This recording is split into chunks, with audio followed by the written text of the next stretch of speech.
Doctor Dalip Kaur Tiwana ਦੀ ਪੁਸਤਕ ਕਥਾ ਕਹੋਰਵਸ਼ੀ ਦਾ ਅਖੀਰਲਾ ਅੰਗ। ਅਰਵਿੰਦ ਨੂੰ ਟੋਲਦਾ ਮੈਂ ਦੂਰ ਪਹਾੜਾਂ ਉੱਪਰ, ਗੁਫਾਵਾਂ ਵਿੱਚ, ਮੰਦਰਾਂ ਕੋਲ, ਕੰਦਰਾਂ 'ਚ ਤੁਰਿਆ ਫਿਰਦਾ। ਉਹ ਜ਼ਰੂਰ ਪਹਾੜਾਂ ਵੱਲ ਗਿਆ ਹੋਏਗਾ।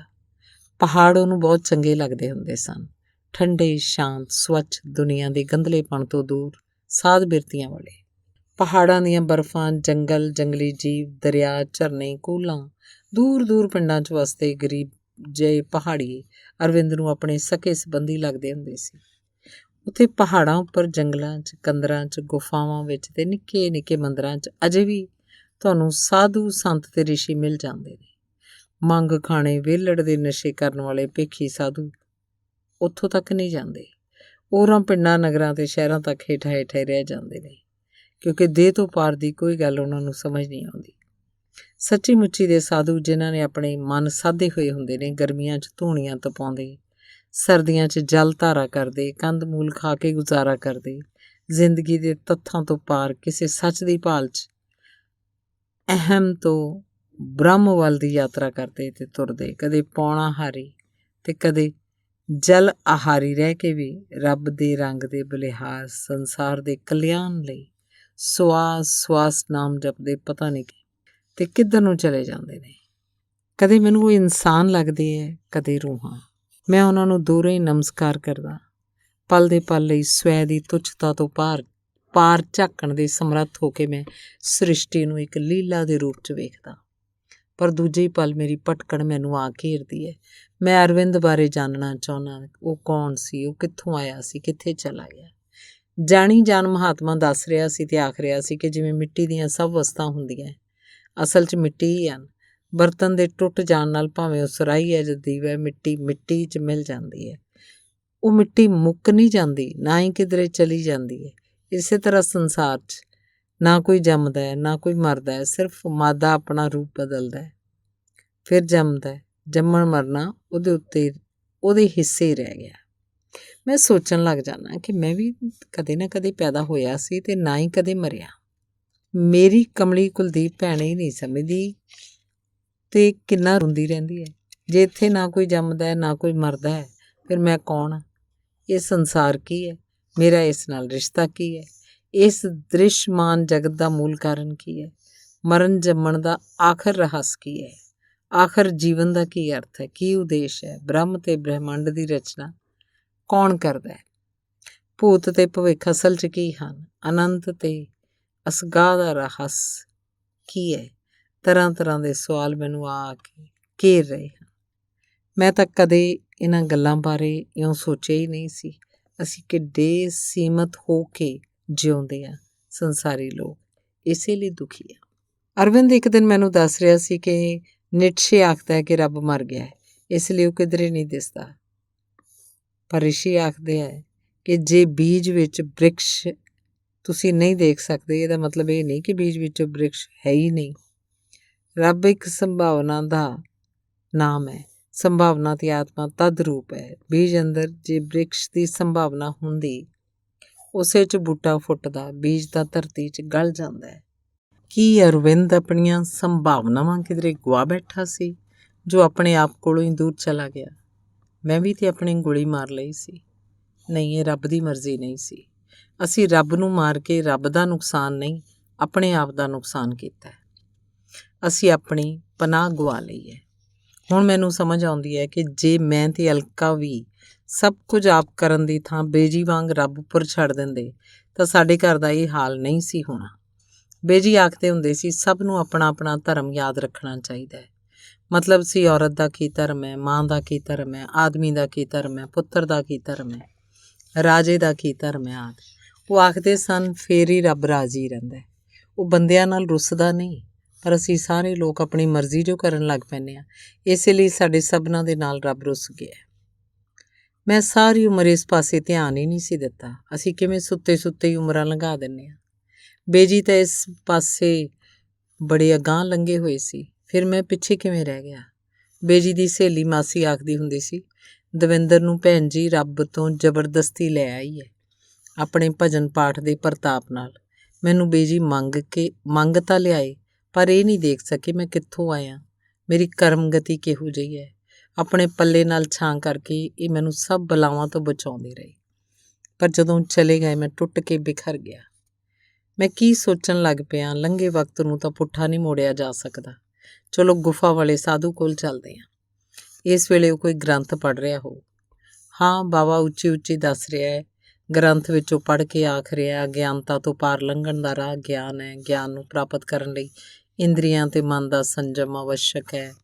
ਕਾਮਨਾਵਾਂ ਤੋਂ ਉੱਪਰ ਉੱਠਣ ਮਗਰੋਂ ਹੀ ਅੰਤਰ ਦ੍ਰਿਸ਼ਟੀ ਜਾਗਦੀ ਹੈ, ਜਿਸ ਸਦਕਾ ਮਨੁੱਖ ਨਿਸ਼ਕਾਮ ਹਉਮੈ ਰਹਿਤ ਹੋ ਕੇ ਪਰਮ ਸ਼ਾਂਤੀ ਨੂੰ ਪ੍ਰਾਪਤ ਕਰਦਾ ਹੈ। ਇਹ ਗਿਆਨ ਮਨੁੱਖ ਨੂੰ ਬ੍ਰਹਮ ਦੇ ਸਾਖਿਅਤ ਦਰਸ਼ਨ ਕਰਾਉਂਦਾ ਹੈ ਤੇ ਉਹਨੂੰ ਮੋਕਸ਼ ਦੀ ਪ੍ਰਾਪਤੀ ਹੋ ਜਾਂਦੀ ਹੈ। ਸਾਧੂ ਦੀਆਂ ਗੱਲਾਂ ਸੁਣਦਾ ਮੈਂ ਕਿਤੇ ਦੀ ਕਿਤੇ ਲੰਘ ਜਾਂਦਾ। ਮੈਂ ਤਾਂ ਸਾਰੀ ਉਮਰ ਕਾਮਨਾਵਾਂ ਦੇ ਅਧੀਨ ਜਿਉਂਦੇ ਹੀ ਲੰਘਾ ਦਿੱਤੀ ਤੇ ਕਾਮਨਾਵਾਂ ਦੇ ਅਧੀਨ ਹੀ ਮੌਤ ਵੱਲ ਤੁਰ ਪਿਆ। ਹੁਣ ਸੋਚਦਾ ਅਸਲ 'ਚ ਮੈਨੂੰ ਕੀ ਦੁੱਖ ਸੀ। ਜੇ ਕਰਪਟ ਸਿਸਟਮ ਵਿੱਚ ਮੈਂ ਮਿਸਫਿਟ ਸੀ ਤਾਂ ਇਸ 'ਚ ਮੇਰਾ ਕੀ ਕਸੂਰ ਸੀ। ਜੇ ਮੈਥੋਂ ਜੂਨੀਅਰ ਤੇ ਨਲਾਇਕ ਬੰਦੇ ਮੇਰੇ ਤੋਂ ਪਹਿਲਾਂ ਤਰੱਕੀਆਂ ਪਾ ਰਹੇ ਸੀ ਤੇ ਇਹਦਾ ਕਸੂਰਵਾਰ ਮੈਂ ਨਹੀਂ, ਆਮੀ ਦਾ ਅੱਜ ਦਾ ਢੰਚ ਹੈ। ਮੈਨੂੰ ਸ਼ਰਮਸਾਰ ਹੋਣ ਦੀ ਭਲਾ ਕੀ ਲੋੜ ਸੀ। ਏਡੀ ਗੱਲ ਸੀ ਤਾਂ ਮੈਂ ਨੌਕਰੀ ਛੱਡ ਦਿੰਦਾ। ਨੌਕਰੀ ਅਲਕਾ ਨਹੀਂ ਸੀ ਛੱਡਣ ਦਿੰਦੀ। ਉਹ ਆਮੀ ਵੱਲੋਂ ਮੁਹੱਈਆ ਸੁੱਖ ਸਹੂਲਤਾਂ ਤੋਂ ਵਾਂਝੀ ਨਹੀਂ ਸੀ ਹੋਣਾ ਚਾਹੁੰਦੀ। ਪਰ ਮੈਂ ਅਲਕਾ ਦੀ ਮਰਜ਼ੀ ਦੇ ਏਡਾ ਅਧੀਨ ਕਿਉਂ ਹੋ ਗਿਆ ਸੀ? ਸ਼ਾਇਦ ਮੈਂ ਕਲੇਸ਼ ਤੋਂ ਡਰਦਾ ਸੀ। ਸ਼ਾਇਦ ਮੇਰੀ ਜ਼ਿੰਦਗੀ 'ਚ ਅਲਕਾ ਤੋਂ ਬਿਨਾਂ ਕੁਝ ਹੈ ਹੀ ਨਹੀਂ ਸੀ। ਉਹਦੀ ਰਾਖੀ ਕਰਦਾ ਕਰਦਾ ਮੈਂ ਆਪਣੇ ਆਪ ਨੂੰ ਭੁੱਲ ਹੀ ਗਿਆ ਸੀ।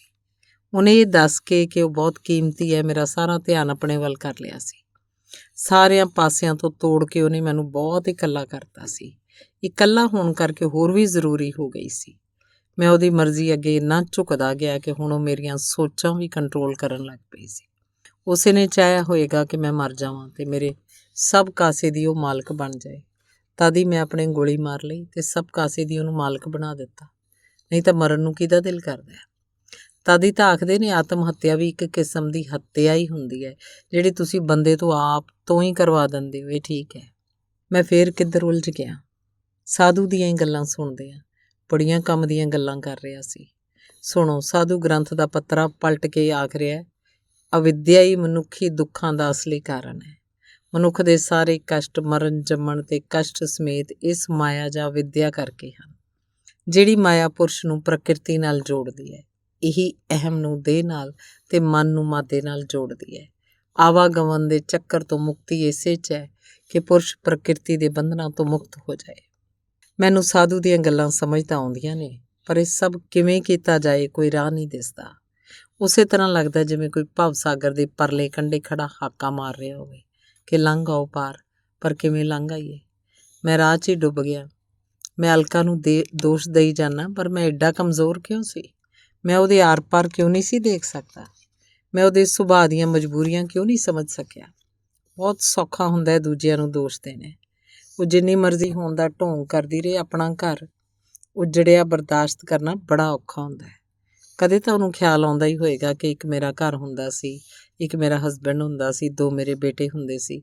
ਉਹ ਸੋਚਦੀ ਤਾਂ ਹੋਏਗੀ ਕਿ ਉਹ ਸਭ ਕਿੱਧਰ ਚਲੇ ਗਏ। ਕੀ ਉਹ ਇਹ ਸਭ ਕੁਝ ਡਿਜ਼ਰਵ ਨਹੀਂ ਸੀ ਕਰਦੀ, ਜਾਂ ਅਸੀਂ ਉਹਨੂੰ ਡਿਜ਼ਰਵ ਨਹੀਂ ਸੀ ਕਰਦੇ? ਲੱਗਦਾ ਉਹ ਕਿਸੇ ਹੋਰ ਸਦੀ ਦੀ ਔਰਤ ਹੈ ਤੇ ਅਸੀਂ ਤਿੰਨੇ ਪਿਓ ਪੁੱਤਰ ਕਿਸੇ ਹੋਰ ਸਦੀ ਦੇ ਬੰਦੇ ਸੀ। ਵੱਡੀ ਭੈਣ ਕੁਲਦੀਪ ਨੇ ਜਦੋਂ ਉਹਨੂੰ ਪਹਿਲੀ ਵਾਰੀ ਦੇਖਿਆ ਸੀ ਤਾਂ ਆਖਦੀ ਸੀ, ਉਹ ਤਾਂ ਕੋਈ ਪਰੀ ਲੱਗਦੀ ਹੈ। ਹੋ ਸਕਦਾ ਉਹ ਕੋਈ ਉਰਵਸ਼ੀ ਵਰਗੀ ਪਰੀ ਹੋਵੇ, ਜਿਹਨੇ ਪੁਰੂਰਵਾ ਧਰਤੀ ਦੇ ਰਾਜਕੁਮਾਰ ਨਾਲ ਵਿਆਹ ਕੀਤਾ ਸੀ। ਪੁਰੂਰਵਾ ਵੀ ਉਰਵਸ਼ੀ ਦੀਆਂ ਸਭ ਗੱਲਾਂ ਮੰਨਦਾ ਰਿਹਾ ਸੀ ਤੇ ਉਹਦੇ ਬੱਚੇ ਵੀ ਨਦੀ 'ਚ ਰੁੜਾ ਆਉਂਦੀ ਸੀ। ਤੇ ਮੈਂ ਸੋਚਦਾ ਉਰਵਸ਼ੀ ਨੂੰ ਆਪਣੇ ਬੱਚਿਆਂ ਨਾਲ ਮੋਹ ਕਿਉਂ ਨਹੀਂ ਸੀ? ਕਿ ਉਹ ਇੱਕ ਮਾਂ ਨਹੀਂ ਸੀ? ਤੇ ਅਲਕਾ ਨੇ ਅਰਵਿੰਦ ਦੀ ਸੰਭਾਲ ਕਿਉਂ ਨਾ ਕੀਤੀ? ਉਰਵਸ਼ੀ ਨੂੰ ਪੁਰੂਰਵਾ ਦੀ ਪਰਵਾਹ ਕਿਉਂ ਨਹੀਂ ਸੀ? ਕਹਿੰਦੇ ਨੇ ਉਹ ਗੈਬੀ ਸ਼ਕਤੀਆਂ ਦਾ ਹੁਕਮ ਮੰਨ ਕੇ ਇਸ ਧਰਤੀ 'ਤੇ ਆਈ ਸੀ। ਪਰ ਗੈਬੀ ਸ਼ਕਤੀਆਂ ਨੂੰ ਸਾਡੇ ਹਿਊਮਨ ਬੀਇੰਗਸ ਨਾਲ ਇਉਂ ਖਲਵਾੜ ਕਰਨ ਦਾ ਕੀ ਅਧਿਕਾਰ ਹੈ? ਸਾਨੂੰ ਤਕੜੇ ਹੋਣਾ ਚਾਹੀਦਾ ਹੈ। ਮੈਂ ਆਪਣੇ ਜਾਣੇ ਆਪਣੇ ਬੱਚਿਆਂ ਨੂੰ ਕਨਵੈਂਟ ਸਕੂਲ 'ਚ ਪੜ੍ਹਾ ਕੇ ਵਧੀਆ ਐਜੂਕੇਸ਼ਨ ਦਿੱਤੀ ਹੈ, ਪਰ ਸਕੂਲਾਂ 'ਚ ਉਹਨਾਂ ਨੂੰ ਸਿਖਾਇਆ ਤਾਂ ਕੁਝ ਵੀ ਨਹੀਂ ਜਾਂਦਾ ਸਿਵਾਏ ਤੱਥਾਂ ਦੀ ਜਾਣਕਾਰੀ ਦੇ। ਤੇ ਇਸ ਜਾਣਕਾਰੀ ਨੂੰ ਰੱਟੇ ਲਾਉਂਦਿਆਂ ਤੋਤਿਆਂ ਤੋਂ ਵੱਧ ਕੁਝ ਨਹੀਂ ਬਣਦੇ। ਰੱਟਿਆਂ ਦੇ ਇਸ ਚੱਕਰ 'ਚੋਂ ਜਿਉਣਾ ਭੁੱਲ ਜਾਂਦੇ ਨੇ, ਖੁਸ਼ ਹੋਣਾ ਭੁੱਲ ਜਾਂਦੇ ਨੇ। ਦਿਹਾੜੀਦਾਰ ਤੋਂ ਗਾਂ ਕੁਝ ਸੋਚਣਾ, ਕੁਝ ਕਰਨਾ, ਕੁਝ ਜਰਨਾ ਸਭ ਭੁੱਲ ਜਾਂਦੇ ਨੇ ਤੇ ਉਹ ਬੋਚ ਕੇ ਰੱਖੇ ਕੱਚ ਦੇ ਬਰਤਨਾਂ ਜਿਹੇ ਬਣ ਜਾਂਦੇ ਨੇ। ਨਿੱਕੀ ਜਿਹੀ ਠੋਕਰ, ਨਿੱਕਾ ਜਿਹਾ ਧੱਕਾ, ਨਿੱਕੀ ਜਿਹੀ ਬੇਧਿਆਨੀ, ਨਿੱਕਾ ਜਿਹਾ ਭਾਰ ਉਹਨਾਂ ਨੂੰ ਚਕਨਾ ਚੂਰ ਕਰ ਜਾਂਦਾ ਹੈ। ਕਾਸ਼ ਇਹ ਗੱਲਾਂ ਮੈਨੂੰ ਉਦੋਂ ਸਮਝ ਆਉਂਦੀਆਂ ਜਦੋਂ ਮੈਂ ਜਿਉਂਦਾ ਸੀ। ਉਦੋਂ ਮੈਂ ਵੀ ਕੋਹਲੂ ਦੇ ਬਲਦ ਵਾਂਗ ਅੱਖਾਂ 'ਤੇ ਪੱਟੀ ਬੰਨੀ ਦਿਨ ਰਾਤ ਗਿੜਦਾ ਰਹਿੰਦਾ ਸੀ।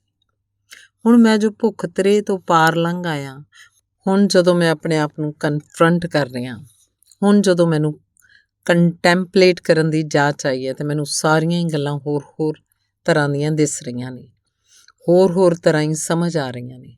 ਪਰ ਹੁਣ ਮੈਂ ਕੀ ਕਰ ਸਕਦਾ? ਹੁਣ ਤਾਂ ਮੈਂ ਮਰ ਚੁੱਕਿਆ। ਮੈਂ ਸਮਝਦਾ ਸੀ ਮੈਂ ਹੀ ਐਡਾ ਪਰੇਸ਼ਾਨ ਹਾਂ ਅਤੇ ਮੈਂ ਹੀ ਆਪਣੇ ਗੋਲੀ ਮਾਰ ਸਕਿਆ। ਪਰ ਖਬਰ ਹੈ ਕਿ ਪਿਛਲੇ 1 ਸਾਲ 'ਚ ਇਕੱਲੇ ਹਿੰਦੁਸਤਾਨ 'ਚ 96,000 ਲੋਕਾਂ ਦੀਆਂ ਆਤਮ ਹੱਤਿਆਵਾਂ ਦਰਜ ਕੀਤੀਆਂ ਗਈਆਂ ਥਾਣਿਆਂ ਵਿੱਚ, ਅਤੇ ਇਸ ਤੋਂ ਵੱਧ ਕਿਤੇ ਵੱਧ ਲੁਕਾਈਆਂ ਗਈਆਂ ਹੋਣਗੀਆਂ ਅਤੇ ਉਸ ਤੋਂ ਵੀ ਵੱਧ ਨਾਕਾਮ ਕੋਸ਼ਿਸ਼ਾਂ ਕੀਤੀਆਂ ਗਈਆਂ ਹੋਣਗੀਆਂ। ਇਸ ਲਿਹਾਜ਼ ਨਾਲ ਤਾਂ ਸਾਡਾ ਇਹ ਰਿਸ਼ੀਆਂ ਮੁਨੀਆਂ ਦਾ ਦੇਸ਼ ਹੌਲੀ ਪ੍ਰੇਤਾਂ ਦਾ ਦੇਸ਼ ਬਣ ਜਾਏਗਾ। ਬੇਜੀ ਨੂੰ ਕਿਵੇਂ ਪਤਾ ਸੀ ਕਿ ਇੱਕ ਕਰਮ ਸਿਧਾਂਤ ਵੀ ਹੁੰਦਾ ਹੈ ਅਤੇ ਕਰਮ ਫਲ ਅਨੁਸਾਰ ਹੀ ਪੁਨਰ ਜਨਮ ਮਿਲਦਾ ਹੈ। ਉਹ ਆਖਦੇ ਹੁੰਦੇ ਸੀ ਬੰਦੇ ਦਾ ਭੂਤ ਹੀ ਉਹਦਾ ਭਵਿੱਖ ਬਣਾਉਂਦਾ ਹੈ, ਅਤੇ ਕੁਲਦੀਪ ਭੈਣ ਆਖਦੀ ਹੁੰਦੀ ਸੀ ਕਿ ਰੱਬ ਇਹਨਾਂ ਅਟੱਲ ਨੇਮਾਂ ਦਾ ਹੀ ਨਾਮ ਹੈ। ਮੈਨੂੰ ਉਦੋਂ ਉਹਨਾਂ ਦੀਆਂ ਇਹ ਗੱਲਾਂ ਸਮਝ ਨਹੀਂ ਸੀ ਆਉਂਦੀਆਂ, ਪਰ ਹੁਣ ਸਮਝ ਆਉਂਦੀਆਂ ਨੇ। ਹੁਣ ਮੈਂ ਸੋਚਦਾ ਆਪਣੇ ਲੰਘ ਚੁੱਕੇ ਜੀਵਨ ਬਾਰੇ ਅਤੇ ਆਉਣ ਵਾਲੇ ਵਕਤ ਬਾਰੇ। ਮੈਂ ਆਪਣੇ ਰਾਹ ਜਾ ਰਿਹਾ ਅਤੇ ਰਾਹ 'ਚ ਕੋਈ ਮਾਂ ਬਣ ਕੇ, ਕੋਈ ਭੈਣ ਬਣ ਕੇ, ਕੋਈ ਅਲਕਾ ਵਾਂਗ ਪਤਨੀ ਬਣ ਕੇ ਮਿਲੇ ਅਤੇ ਕੋਈ ਅੰਗਦ ਤੇ ਅਰਵਿੰਦ ਵਾਂਗ ਪੁੱਤਰ ਬਣ ਕੇ ਮਿਲੇ। ਲੋਕਾਂ ਬਾਰੇ ਸੋਚਦਾ ਸੀ, ਕਿੱਥੇ ਚਲੇ ਗਏ ਸਾਰੇ? ਜਾਂ ਸ਼ਾਇਦ ਮੈਂ ਹੀ ਕਿਧਰੇ ਚਲਾ ਗਿਆ ਆਪਣੀ ਕਰਮ ਗਤੀ ਕਰਨ। ਮੇਰੇ ਫੁੱਲ ਬੂਟੇ ਵੀ ਤਾਂ ਹੁੰਦੇ ਸੀ, ਖਬਰੇ ਫੁੱਲ ਬੂਟਿਆਂ ਦੀ ਜੂਨ 'ਚ ਉਹ ਕੌਣ ਸੀ? ਹੋ ਸਕਦਾ ਮੇਰੇ ਪਿੱਤਰ ਹੀ ਹੋਣ ਅਤੇ ਵਿੱਚੇ ਬਾਪੂ ਜੀ ਵੀ ਹੋਣ। ਹੁਣ ਤਾਂ ਮੈਂ ਥੱਕ ਗਿਆ। ਮਹਿਸੂਸ ਕਰਦਾ ਪਤਾ ਨਹੀਂ ਕਿੱਥੋਂ ਤੁਰਿਆ ਸੀ, ਕਿੱਥੇ ਪਹੁੰਚਣਾ। ਮੈਂ ਫਿਰ ਸਾਧੂ ਦੀਆਂ ਗੱਲਾਂ ਸੁਣਨ ਦੀ ਕੋਸ਼ਿਸ਼ ਕਰਦਾ। ਉਹ ਦੱਸ ਰਿਹਾ ਕਿ ਇਹ ਸੰਸਾਰ ਦੁੱਖਾਂ ਦਾ ਘਰ ਹੈ। ਇਸੇ ਲਈ ਸਾਰੇ ਧਰਮਾਂ ਦੀ ਮੁੱਖ ਸਮੱਸਿਆ ਇਹ ਹੈ ਕਿ ਮਰਨ ਜੰਮਣ ਦੇ ਗੇੜ ਤੋਂ ਛੁਟਕਾਰਾ ਪਾਇਆ ਜਾਵੇ, ਮਨ ਦੀ ਸ਼ਾਂਤੀ ਤੱਕ ਕਿਵੇਂ ਪਹੁੰਚਿਆ ਜਾਵੇ। ਯੋਗ ਸਾਧਨਾ, ਜਪ ਤਪ ਨਾਲ ਸਵੈ ਦੇ ਸੀਮਤ ਘੇਰੇ ਨੂੰ ਪਾਰ ਕਰ ਜਾਣ ਵਾਲੀ ਮਨੋਦਸ਼ਾ ਨੂੰ ਪ੍ਰਾਪਤ ਹੋ ਸਕਦਾ ਹੈ। ਇਹਦੀ ਖਾਤਰ ਬਾਹਰੀ ਜਗਤ ਦੇ ਆਂਤਰਿਕ ਸੱਚ ਨੂੰ ਸਮਝ ਕੇ ਅਹਮ ਦੇ ਤਿਆਗ ਤੋਂ ਲੈ ਕੇ ਸੰਸਾਰ ਨੂੰ ਤਿਆਗ ਕੇ ਜੰਗਲਾਂ 'ਚ ਚਲੇ ਜਾਣਾ ਠੀਕ ਹੈ।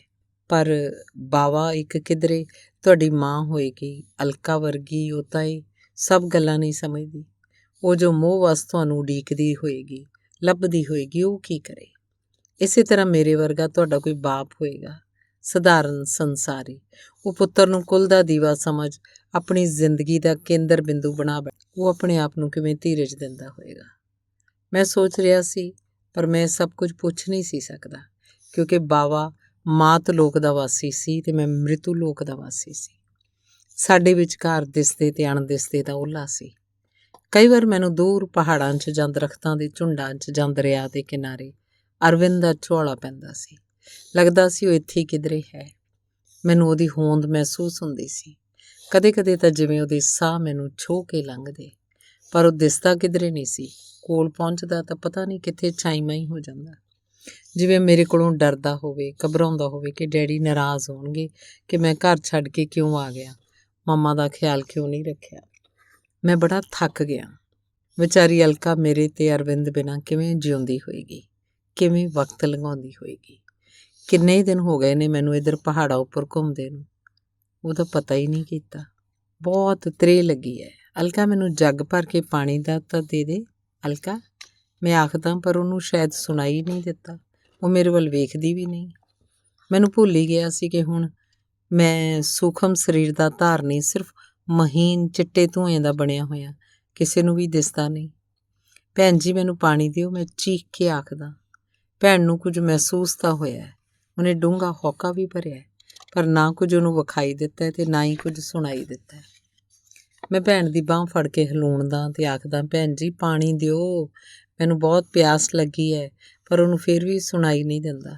ਅੱਧਾ ਧੂੰਆਂ ਉਹਦੇ ਇੱਕ ਪਾਸੇ ਦੀ ਨਿਕਲ ਜਾਂਦਾ ਹੈ, ਅੱਧਾ ਦੂਜੇ ਪਾਸੇ ਦੀ। ਉਹ ਵਿਚਕਾਰ ਉਸੇ ਤਰ੍ਹਾਂ ਖੜੀ ਰਹਿੰਦੀ ਹੈ। ਇਹਨਾਂ ਸਭਨਾਂ ਨੂੰ ਕੀ ਹੋ ਗਿਆ? ਸੋਚਦਿਆਂ ਮੇਰੀਆਂ ਅੱਖਾਂ ਭਰ ਆਉਂਦੀਆਂ ਨੇ। ਤ੍ਰਿਪ ਮੇਰੇ ਹੰਝੂ ਡਿੱਗਣ ਲੱਗਦੇ ਨੇ, ਪਰ ਕਿਸੇ ਨੂੰ ਕੁਛ ਨਹੀਂ ਪਤਾ ਲੱਗਦਾ। ਕੋਈ ਮੇਰੇ ਵੱਲ ਝਾਕਦਾ ਵੀ ਨਹੀਂ। ਅੰਗਦ ਸਵੇਰ ਦੀ ਗੱਡੀ ਪਹੁੰਚੂਗਾ। ਪਟਿਆਲੇ ਬੈਠੀ ਵੱਡੀ ਭੈਣ ਘੜੀ ਦੇਖ ਕੇ ਜਿਵੇਂ ਆਪਣੇ ਆਪ ਨੂੰ ਦੱਸਦੀ ਹੈ। ਹਾਂ, ਅੰਗਦ ਸਵੇਰੇ ਦੀ ਗੱਡੀ ਹੋਈ ਪਹੁੰਚਦਾ ਹੁੰਦਾ ਹੈ। ਅਸੀਂ ਉਹਨੂੰ ਸਟੇਸ਼ਨ ਉੱਤੇ ਲੈਣ ਜਾਂਦੇ ਹੁੰਦੇ ਹਾਂ। ਪਰ ਨਿਰਮਲੇ ਕਿੱਥੇ ਹੈ? ਗੱਡੀ ਲੈ ਕੇ ਕੌਣ ਜਾਊਗਾ? ਗਰਾਜ ਨੂੰ ਤਾਂ ਜੰਦਰਾ ਵੱਜਿਆ ਹੋਇਆ। ਅਲਕਾ ਸੁੱਤੀ ਕਿਉਂ ਪਈ ਹੈ? ਅੰਗਦ ਨੂੰ ਲੈਣ ਨਹੀਂ ਜਾਣਾ? ਮੈਂ ਭੱਜਦਾ ਹੋਇਆ ਸਟੇਸ਼ਨ 'ਤੇ ਪਹੁੰਚਦਾ। ਗੱਡੀ ਆ ਚੁੱਕੀ ਹੈ। ਅੰਗਦ ਦੂਰ ਤੀਕ ਆਪਣੇ ਘਰਦਿਆਂ ਨੂੰ ਲੱਭਦਾ ਹੈ। ਫਿਰ ਆਪ ਹੀ ਭਾਰਾ ਟਰੰਕ ਗੱਡੀ ਤੋਂ ਹੇਠਾਂ ਉਤਾਰਦਾ ਹੈ। ਫਿਰ ਬਿਸਤਰਾ ਲਾਉਂਦਾ ਹੈ। ਉਹਦੀਆਂ ਅੱਖਾਂ 'ਚ ਹੰਝੂ ਆ ਗਏ ਹਨ। ਅੱਗੇ ਤਾਂ ਜਦੋਂ ਆਉਂਦਾ ਸੀ ਅਰਦਲੀ ਮੂਹਰੇ ਹੋ ਕੇ ਸਮਾਨ ਫੜਦਾ ਸੀ, ਮੇਰੇ ਨਾਲ ਹੱਥ ਮਿਲਾ ਕੇ ਜੱਫੀ ਪਾ ਲੈਂਦਾ ਸੀ ਤੇ ਅਸੀਂ ਕਾਰ ਤੱਕ ਆ ਜਾਂਦੇ ਸੀ।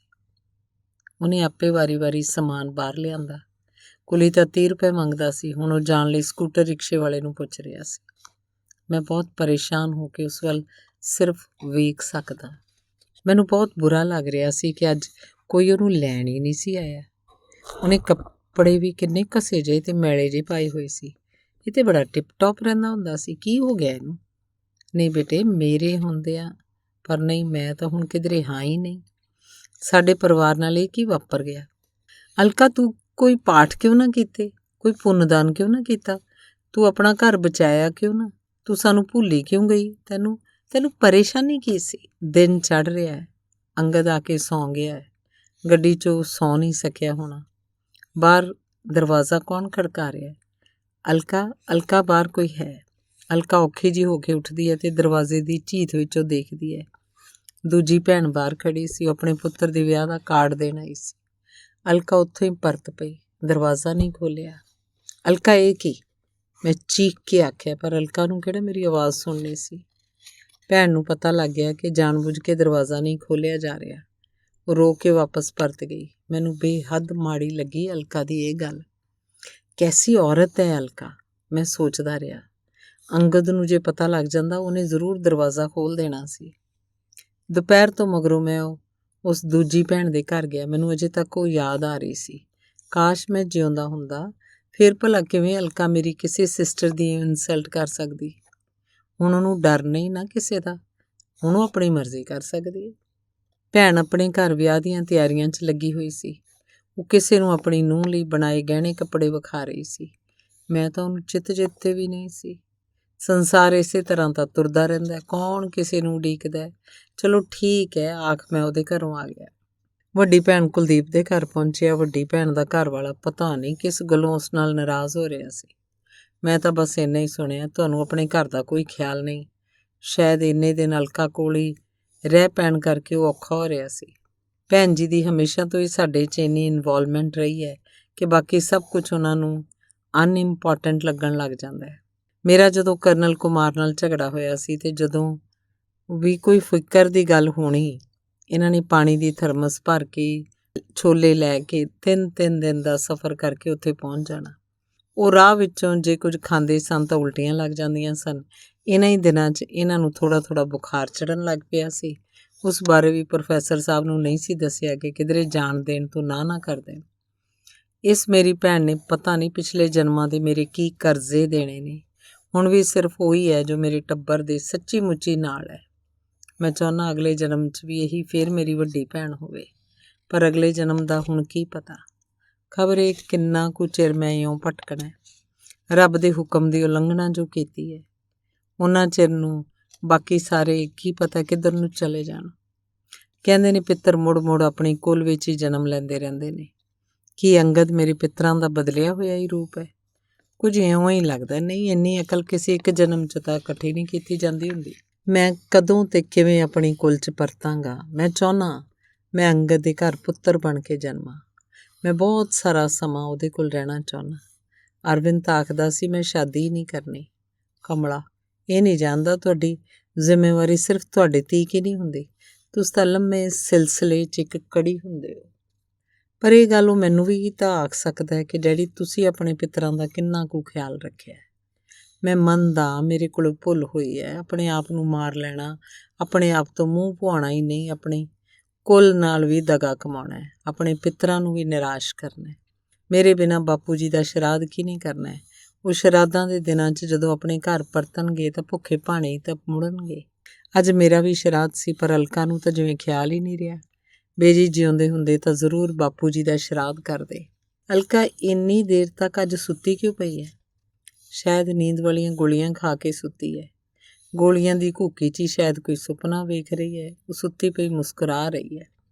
ਜਦੋਂ ਅਸੀਂ ਅੰਗਦ ਤੇ ਅਰਵਿੰਦ ਦੇ ਵਿਆਹਾਂ ਦੀਆਂ ਸਲਾਹਾਂ ਕਰਦੇ ਹੁੰਦੇ ਸੀ, ਉਦੋਂ ਵੀ ਉਹ ਇਉਂ ਹੀ ਮੁਸਕਰਾਉਂਦੀ ਹੁੰਦੀ ਸੀ। ਮੈਂ ਜਾਣਬੁੱਝ ਕੇ ਆਖਦਾ, ਤੇਰੇ ਕੋਲ ਬਥੇਰੇ ਗਹਿਣੇ ਨੇ ਬੇਜੀ ਦੇ ਦਿੱਤੇ ਹੋਏ, ਅੱਧੇ ਅੱਧੇ ਦੋਵਾਂ ਨੂੰਹਾਂ ਨੂੰ ਪਾ ਦੇ। ਉਹ ਖਿੱਝ ਕੇ ਆਖਦੀ ਹੈ, ਨਹੀਂ, ਮੈਂ ਆਪਣੇ ਗਹਿਣੇ ਕਿਸੇ ਨੂੰ ਨਹੀਂ ਦੇਣੇ, ਤੁਸੀਂ ਆਪਣੀਆਂ ਨੂੰਹਾਂ ਲਈ ਨਵੇਂ ਬਣਵਾ ਕੇ ਦੇਣਾ। ਤੇ ਅਲਕਾ ਦੀ ਇਸ ਗੱਲ ਉੱਪਰ ਮੈਨੂੰ ਕੋਈ ਹੈਰਾਨੀ ਨਹੀਂ ਸੀ ਲੱਗਦੀ। ਲੱਗਦਾ ਸੀ ਉਹਦਾ ਨੂੰਹਾਂ ਨਾਲ ਤਾਂ ਕੀ ਕਿਸੇ ਨਾਲ ਵੀ ਕੋਈ ਰਿਸ਼ਤਾ ਨਹੀਂ ਸੀ। ਅਲਕਾ ਨੇ ਮੇਰੇ ਨਾਲ ਵਿਆਹ ਕੀਤਾ ਸੀ ਕਿ ਉਹਨੂੰ ਵਿਆਹ ਦੇ ਅਰਥ ਵੀ ਨਹੀਂ ਪਤਾ। ਗ੍ਰੰਥਾਂ 'ਚ ਲਿਖਿਆ ਵਿਆਹ ਪਿੱਤਰਾਂ ਦਾ ਰਿਣ ਲਾਉਣ ਦੇ ਤੇ ਵੰਸ਼ ਅੱਗੇ ਤੋਰਨ ਲਈ ਕੀਤਾ ਜਾਂਦਾ ਹੈ। ਹਰ ਇੱਕ ਪਰਿਵਾਰ ਦੀ ਮਰਿਆਂ ਤੇ ਜਿਉਂਦਿਆਂ ਵਿਚਕਾਰ ਇੱਕ ਸਾਂਝ ਹੈ, ਇੱਕ ਕੜੀ ਹੈ। ਸ਼ਰਾਧ ਦਾ ਮਤਲਬ ਹੀ ਪਰਿਵਾਰ ਦੀ ਉਸ ਸਾਂਝ ਨੂੰ ਪ੍ਰਗਟਾਉਣਾ ਹੈ। ਤੇ ਅਲਕਾ ਨੂੰ ਸ਼ਰਾਧ ਕਰਨਾ ਯਾਦ ਹੀ ਨਹੀਂ ਰਿਹਾ। ਬੜੀ ਦੂਰੋਂ ਭੌਂਦਾ ਭੌਂਦਾ ਉਸ ਦਿਨ ਮੈਂ ਆਪਣੇ ਘਰ ਪਰਤਿਆ ਸੀ।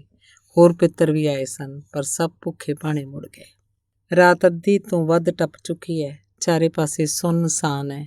ਅਰਵਿੰਦ ਦੇ ਕਮਰੇ ਦੀ ਬੱਤੀ ਇਸ ਵੇਲੇ ਕਿਉਂ ਜਗ ਰਹੀ ਹੈ? ਕਿ ਉਹ ਵਾਪਸ ਆ ਗਿਆ? ਕਿ ਉਹ ਠੀਕ ਤਾਂ ਹੈ? ਪਰ ਉਹਦੇ ਬੈੱਡ ਉੱਪਰ ਤਾਂ ਵੱਡੀ ਭੈਣ ਕੁਲਦੀਪ ਜਾਗਦੀ ਬੈਠੀ ਕੁਝ ਪੜ੍ਹ ਰਹੀ ਹੈ। ਪਰ ਉਹ ਰੋ ਕਿਉਂ ਰਹੀ ਹੈ? ਪੜ੍ਹੀ ਵੀ ਜਾ ਰਹੀ ਹੈ, ਰੋਈ ਵੀ ਜਾ ਰਹੀ ਹੈ। ਇਹ ਤਾਂ ਅਰਵਿੰਦ ਦੀ ਡਾਇਰੀ ਲੱਗਦੀ ਹੈ ਜਿਹੜੀ ਮੈਂ ਉਹਨੂੰ ਨਵੇਂ ਸਾਲ 'ਤੇ ਦਿੱਤੀ ਸੀ, ਸ਼ੁਭ ਇੱਛਾਵਾਂ ਸਹਿਤ ਲਿਖ ਕੇ। ਤੇ ਉਹ ਕੀ ਲਿਖ ਕੇ ਰੱਖ ਗਿਆ? ਭੈਣ ਇੰਨਾ ਕਿਉਂ ਰੋਈ ਜਾਂਦੀ ਹੈ? ਉਹਨੂੰ ਅਰਵਿੰਦ ਯਾਦ ਆ ਰਿਹਾ ਕਿ ਮੈਂ ਯਾਦ ਆ ਰਿਹਾ? ਉਹਨੂੰ ਆਖੋ ਅਰਵਿੰਦ ਤੇ ਮੈਂ ਕਿਧਰੇ ਨਹੀਂ ਗਏ, ਇੱਥੇ ਹੀ ਹਾਂ। ਪਤਾ ਨਹੀਂ ਕਦੋਂ ਕਿਸ ਜਨਮ 'ਚ ਮੈਂ ਇਹ ਪੜ੍ਹਿਆ ਤੇ ਜਾਣਿਆ ਸੀ ਕਿ ਬੰਦਾ ਜਦੋਂ ਇੱਕ ਜਨਮ ਤੋਂ ਦੂਜੇ ਜਨਮ, ਇੱਕ ਮੌਤ ਤੋਂ ਦੂਜੀ ਮੌਤ ਵਿੱਚ ਹੀ ਲੰਘਦਾ ਹੈ, ਉਹ ਚੀਜ਼ ਜੋ ਨਾਲ ਨਹੀਂ ਮਰਦੀ, ਬੱਚੀ ਰਹਿੰਦੀ ਹੈ, ਉਹ ਹੈ ਆਤਮਾ। ਉਸੇ ਦੀ ਪਹਿਚਾਣ ਮਨੁੱਖ ਨੂੰ ਆਵਾਗਮਨ ਦੇ ਗੇਟ ਤੋਂ ਪਾਰ ਮੋਕਸ਼ ਤੱਕ ਲੈ ਜਾ ਸਕਦੀ ਹੈ। ਪਰ ਲੱਗਦਾ ਹੈ ਲੋਕਾਂ ਨੇ ਮੇਰੇ ਵਾਂਗ ਮੌਤ ਨੂੰ ਹੀ ਮੁਕਤੀ ਸਮਝ ਲਿਆ। ਤਦ ਹੀ ਤਾਂ ਇੰਨੇ ਲੋਕ ਭੱਜ ਭੱਜ ਕੇ ਮੌਤ 'ਚ ਪਨਾਹ ਲੈ ਰਹੇ ਨੇ। ਪਰ ਇਹ ਗੱਲ ਉਹਨਾਂ ਨੂੰ ਕੌਣ ਸਮਝਾਵੇ ਕਿ ਸਾਹ ਰੋਕ ਕੇ ਤੁਸੀਂ ਹਵਾ ਦਾ ਵਗਣਾ ਨਹੀਂ ਥੰਮ ਸਕਦੇ, ਨਾ ਹੀ ਆਪਣਾ ਦੀਵਾ ਬੁਝਾ ਕੇ ਸੂਰਜ ਨੂੰ ਚੜ੍ਹਨੋਂ ਰੋਕ ਸਕਦੇ ਹੋ। ਜ਼ਿੰਦਗੀ ਤਾਂ ਇਉਂ ਹੀ ਤੁਰਦੀ ਰਹੇਗੀ। ਜਿਹੜਾ ਤੁਰਨੋਂ ਇਨਕਾਰੀ ਗੋਡੇ ਟੇਕ ਦਿੰਦਾ ਹੈ, ਜ਼ਿੰਦਗੀ ਉਹਨੂੰ ਘਸੀਟਦੀ ਲੈ ਜਾਂਦੀ ਹੈ। ਪਰ ਇਹ ਸਭ ਗੱਲਾਂ ਮੈਨੂੰ ਵੀ ਤੇ ਹੁਣੇ ਸਮਝ ਆਉਣ ਲੱਗੀਆਂ ਨੇ। ਇਹ ਸਭ ਗੱਲਾਂ ਮੈਂ ਅਲਕਾ ਨੂੰ ਦੱਸਣਾ ਚਾਹੁੰਦਾ।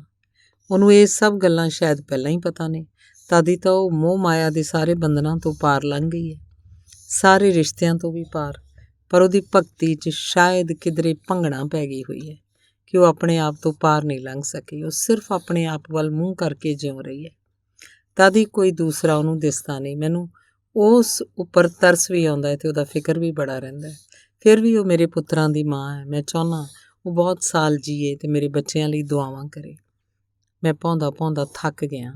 ਮੈਂ ਹੁਣ ਆਰਾਮ ਕਰਨਾ ਚਾਹੁੰਦਾ। ਮੈਂ ਇਸ ਪ੍ਰੇਤ ਜੂਨ 'ਚੋਂ ਪਾਰ ਜਾਣਾ ਚਾਹੁੰਦਾ। ਪਰ ਮੈਂ ਆਪਣੇ ਲਈ ਆਪ ਕੁਝ ਨਹੀਂ ਕਰ ਸਕਦਾ, ਕਿਉਂਕਿ ਸਾਰੇ ਕਰਮਾਂ ਧਰਮਾਂ ਦਾ ਆਧਾਰ ਤਾਂ ਦੇਹ ਹੀ ਬਣਦੀ ਹੈ। ਦੇਹ ਨੂੰ ਮੈਂ ਗਵਾ ਆਇਆ। ਰੱਬ ਦੇ ਹੁਕਮ ਦੀ ਉਲੰਘਣਾ ਤੇ ਆਪਣੇ ਆਪ ਦੀ ਤੌਹੀਨ ਦਾ ਹੁਣ ਮੈਂ ਆਪ ਕੁਝ ਨਹੀਂ ਕਰ ਸਕਦਾ।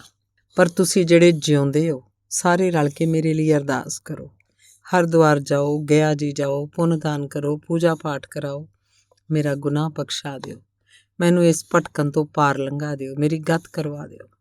ਹੇ ਮੇਰੇ ਮਿੱਤਰ ਪਿਆਰਿਓ, ਹੇ ਮੇਰੇ ਸਕੇ ਸੰਬੰਧੀਓ, ਹੇ ਮੇਰੇ ਪੁੱਤਰੋ, ਤੂੰ ਅਲਕਾ, ਕੁਲਦੀਪ ਭੈਣ ਜੀ, ਮੈਨੂੰ ਮਾਫ਼ ਕਰ ਦਿਓ। ਮੈਂ ਤੁਹਾਡੇ ਸਭਨਾਂ ਤੋਂ ਮਾਫ਼ੀ ਮੰਗਦਾ। ਮੇਰੇ ਲਈ ਦੁਆ ਕਰੋ ਤਾਂ ਜੋ ਮੇਰੇ ਪੰਜ ਤੱਤਾਂ 'ਚ ਰਲ ਜਾਣ ਤੇ ਮੇਰੀ ਸਥੂਲ ਕਾਇਆ ਦੇ ਵਾਂਗ ਇਹ ਸੂਖਮ ਕਾਇਆ ਦੀ ਭਟਕਣ ਠਹਿਰ ਜਾਵੇ। ਮੈਂ ਆਪਣੀ ਸੂਖਮ ਕਾਇਆ ਦੇ ਸੀਮਤ ਆਪੇ ਤੋਂ ਪਾਰ ਲੰਘ ਕੇ ਅਸੀਮ 'ਚ ਰਲ ਸਕਾਂ। ਪਰ ਅਜੇ ਵੀ ਮੇਰਾ ਮਨ ਕਰਦਾ ਜਦੋਂ ਕਦੇ ਕਿਸੇ ਹੋਰ ਸਮੇਂ ਵਿੱਚ, ਕਿਸੇ ਹੋਰ ਧਰਤੀ ਉੱਪਰ ਵੀ ਇਹ ਪੰਜ ਤੱਤ ਮੁੜ ਦੇਹ ਧਾਰਨ ਤਾਂ ਆਪਣਾ ਇਹੀ ਟੱਬਰ ਹੋਵੇ, ਅਲਕਾ ਸਮੇਤ, ਤੇ ਆਪਾਂ ਜ਼ਿੰਦਗੀ ਦੁਬਾਰਾ ਸ਼ੁਰੂ ਕਰ ਸਕੀਏ। ਧੰਨਵਾਦ।